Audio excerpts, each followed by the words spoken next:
Hi guys, Sarah here. You might have asked yourself before, does my environment affect my success? And today's topic is really interesting because there is so much to say about it from a regular mundane view. There's a lot to say from a spiritual perspective, an energy perspective. So have you ever wondered if it matters who you hang out with and who you spend time with when you're trying to get to the next level and achieve more success and money? And does it matter where you live? Doesn't matter who your partner is. There's so many questions about this topic, right?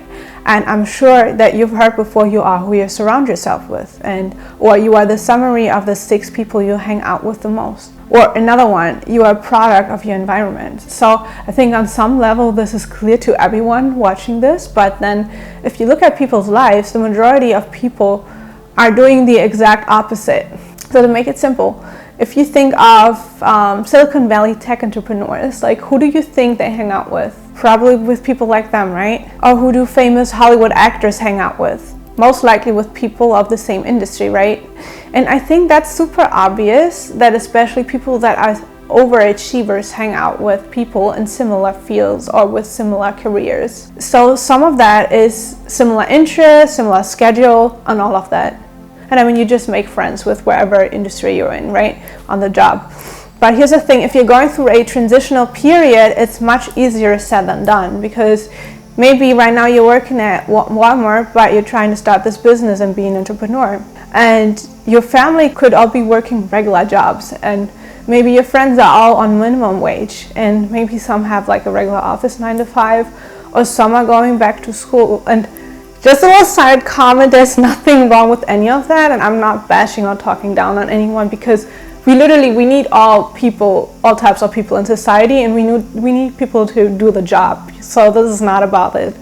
But like if you're starting a business and you're surrounded by people that really don't understand you, as a result of that, you may struggle with your mindset more. You may feel not as inspired, or you may feel really uncomfortable about sharing anything. To me personally, being an employee versus a business owner are kind of two different mindsets, because with a job you can go home, you can just shut it off, and with a business you can't. You really live it, and it's kind of always running in the back of your mind, and you have that responsibility, and you also don't have a guaranteed paycheck. So you have to constantly work on yourself, because all aspects of yourself really reflects on your business usually. That's just part of it, but of course there's so much more.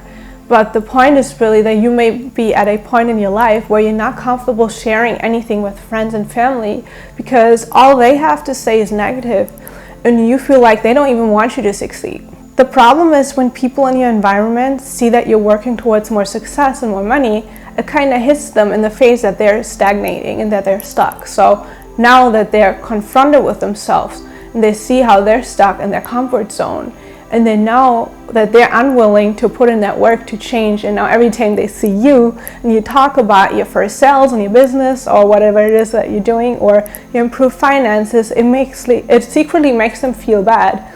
Unfortunately, as human beings tend to compare ourselves, especially when it's people that we know for a long time, that were once at the same level. And these people in your environment may secretly wish that you failed, just so that they can say, I told you so, and that they feel better about themselves then. At the same time, you are going to need inspiration and proof that whatever you're working on is possible in real life. So hanging around the same people is just not helpful at all. But thank God it's the 21st century. We have the internet, and the internet makes it just easier than ever to connect with people that have similar interests. So you can meet your future mentors, coaches, and industry friends, or even business partners online now. And that can be a start for yourself to surround yourself with new people that are going to be beneficial for your journey.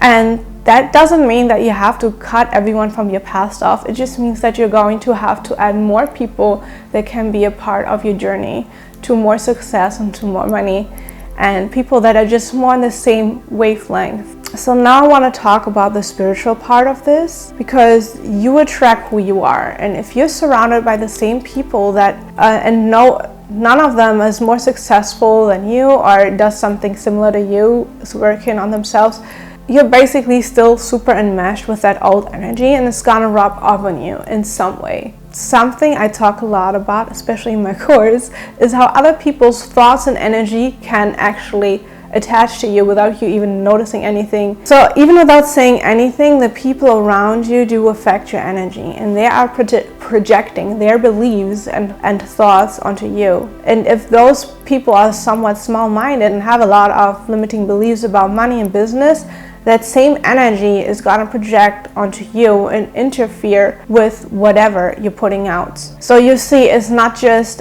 an issue from like a practical perspective, it's also an issue from a spiritual perspective. And I know that, you know, when you hear that the first time, like other people's energy and beliefs rub onto you and attach to you, I know it can sound a bit weird, but I found this really to be true in my own life. You know, sometimes it's not even, it's just being with certain people. It's almost as if their bad luck will attach to you, and stuff that happens to them is going to start happening to you. I know it's very odd, but I'm completely convinced, and a lot of spiritual practices actually share this belief that other people's energy actually attaches to your aura. For that reason, it is very important that you realize who those people are, and that you, of course, number one, that you stop sharing so that they can't even talk against it, mess up your mindset, and put that negative energy on you and speak things into existence. That's one point, but, well, that's actually 2 points. But the next thing is really that you figure out like who has this negative energy like towards certain subjects. And you know what, this isn't only, of course, this money in this channel is more focused on like, you know, growth and like wealth mindset and that type of thing, but that it applies actually to every area of your life. You know, like if you have a friend that has very strong negative feelings about the other gender, okay, so if you're a woman and you're a heterosexual woman and your friend has the most horrible beliefs about men, you know, you shouldn't be telling them about like the new guys that you meet. Just an example, you know what I mean? Like, you have to be really careful, because again, the other people's limiting beliefs will somehow, an energy will somehow attach to you and reflect in your life. And I think I'm very bothered by a lot of like new agey people. They never talk about this, but this is totally real, and this is also why the evil eye is real. And the same way how when you wish bad for someone else, that can affect them, the same way other people's energy does rub out onto you. So okay, again, to like, what do we do about this? Identify those people and then spend less time with them, and of course don't say anything about certain subjects. But yeah, like if you want to spend time with them, then do something and talk about completely other subjects, so that the energy that they have about a certain subject doesn't even start to enmesh with yours. That's what I do in my personal life with people that are still friends and I don't want to cut them off, or yeah, friends, family, whoever it is. I'm just much more careful to not only not share things, but even avoid certain subjects altogether, so that their energy cannot like attach to me somehow, you know. I hope this was helpful for you. And I hope that, you know, if you're right now going through a transitional period of your life, that you start making new connections and new friends and start spending time with those people, because it really will help you in the long term a lot. So don't forget to like and subscribe, and I'll see you in the next video.